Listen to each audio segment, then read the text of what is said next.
So 5 days after Louis Armstrong's divorce to his third ex-wife was granted, he turned around and married his mistress, Lucille. They got married after finally finding a minister to ordain their Catholic Baptist marriage. Now, Louis said, quote, "When Lucille came along, I knew she was it, the right one. I think a man instinctively knows when he's got the right woman." They bought a house in the quiet suburbs of Corona, New York, which was a home that Louis truly felt like was Lucille's, but also kind of his, as the home he shared with Lil never really felt like it was his home. When he wasn't working or on the road, he was known to throw the ball around with the local kids in the neighborhood, as well as buy them ice cream. And he also frequented barbershops and other local spots like a true resident of the area. In a 1964 Ebony article, Lucille recalled him saying, quote, "Don't get rid of this place during my lifetime." In 1949, Time magazine would honor him by making him the first jazz musician to appear on the cover. He was in New Orleans around that time, performing with the All-Stars at a Mardi Gras gala. A woman showed up claiming to be Mrs. Armstrong, trying to get in for free. Now, Lucille was already inside, so who in the world could this be? Who do you think it was?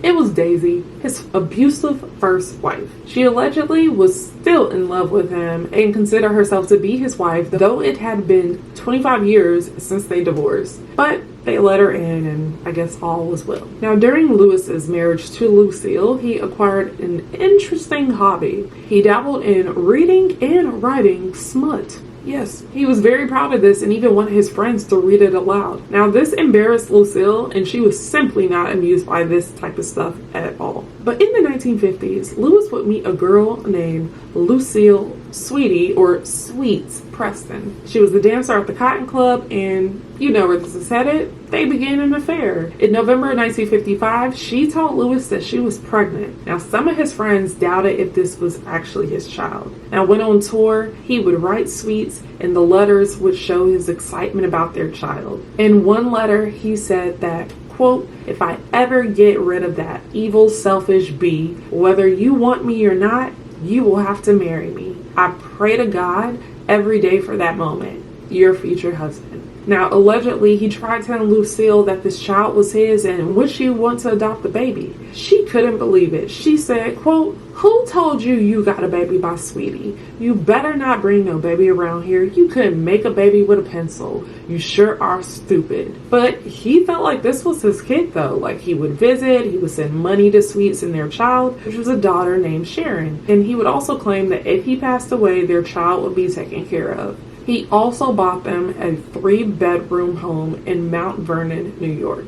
Now, Louis and Sweets' relationship would continue on through about 1967-1968. Sweets and Sharon would accompany Louis to Atlantic City because he was performing there. And while there, Sweets and Louis got into an argument. She wanted to know when was he going to leave Lucille so they could get married. And Louis screamed, "Never." And that would basically end their relationship. About 4 years later, on July 6, 1971, just about a month before he turned 70, Louis Armstrong passed away. He left everything to Lucille, and his estate was estimated to be valued around $530,775, which would be around $4 million today. Now, she would receive about $73,000 a year in royalties. He also left his sister $5,000, as well as his adopted son Clarence. Now, the child he considered his daughter, Sharon, did not receive a single penny. And after Louis died, Lucille signed an affidavit claiming that he didn't have any biological children. So about 6 weeks after Louis died, on August 28th, there was a memorial concert for him. His ex-wife, Louis Armstrong, along with some of his friends, put this concert together. At the time, Louis was 73 years old. She was performing the St. Louis Blues when she collapsed on stage. She was rushed to the hospital, but passed away. Louis essentially died honoring the man she helped mold into the musician we all know.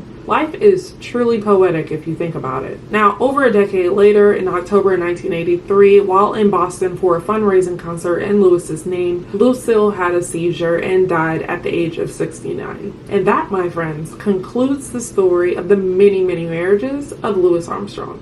Now, if you enjoy stories about weddings, marriages, and Black history, you'll love it here. So don't forget to follow us everywhere you can, especially the two of you, and I'll see you in the pews.